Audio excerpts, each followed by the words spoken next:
Alright everybody, what the fuck is cracking? Today I'll be making a very ghetto pull-up bar, yet functional. So anyways, stay tuned. We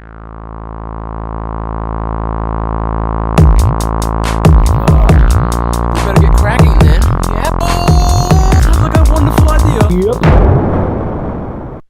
So to start off, I'm gonna cut out the measure and cut the sides. Mine are about 75 inches tall. I found that was a good height to be inside the house. Just enough room to do pull-ups, but not not hit your head on the ceiling, and also not have to move your feet anywhere as to not hit them on the ground. So that's what I'm doing right now, cutting out two long pieces. And then I'm going to add in a little bit of a thing on the bottom, which is going to be able to accept the boards that I'm going to screw in that are going to go lengthwise down the bottom later. Originally, I was going to have a hinge idea, but as you can see later in the video, I'll get rid of that. So,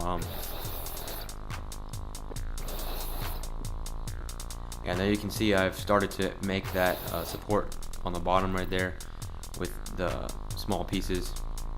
I'm screwing it in. I'm using just regular screws, deck screws, and I found that these are strong enough. I did have to put in a little bit of extra support pieces on like little metal brackets down at the bottom. Those aren't the metal brackets, those are the hinge idea, which I got rid of the hinges idea because originally I was going to have this be portable so I could fold it up and store it, but I decided against that. It was too wobbly and there was no way to lock the hinges in place, so it kind of like just moved on itself, which was a little bit sketchy. It was too ghetto for my liking, but it does wobble still a little bit, but it's nowhere near how it was, and it hasn't like broken yet, and so it's pretty sturdy. And I'm just finishing up cutting some more of those pieces that are going to go on the bottom, which can accept the board. And I'll give you a little bit of a walkthrough later on after this is finished.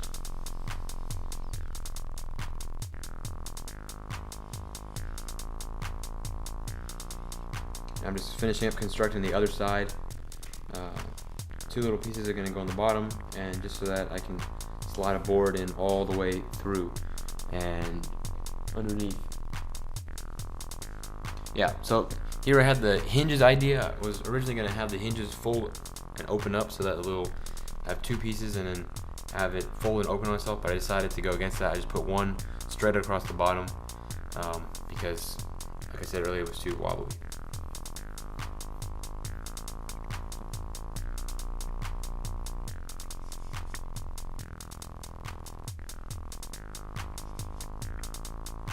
Alright, that's done. All the cutting's done. A little bit of construction's finished. So basically I just screwed those pieces down into the bottom afterwards instead of using the hinge. So here you can see me doing pull-ups on it. I finish it, I put the bar across the top. The bar is a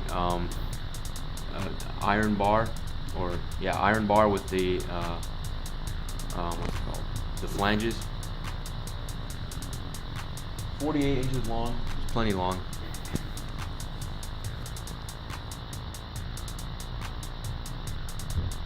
Anyways, so I painted it, I moved it into inside the house, and now it looks like this. And the paint job is not the best, and sanding job is not the best, but you know, I was in a hurry, so. And it doesn't really have to look that good, but you know, I might touch it up later on, do another coat or something.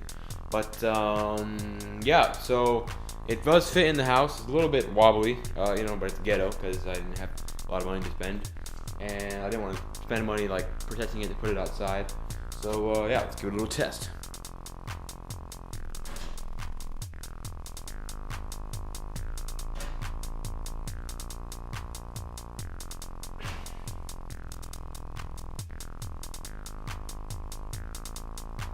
One thing that I might do is wrap some that little grip stuff around here, just because it's a little bit slippery.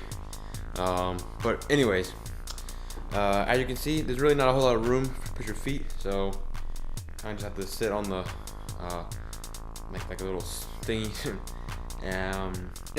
Okay, so the last step is gonna be to wrap this. I have this like bike handlebar material.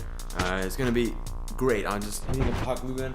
Last step is gonna be finish the construction, wrap that up there, glue it on, and it should be awesome. So, and just like that, put the grips on the thing, and do some pull-ups.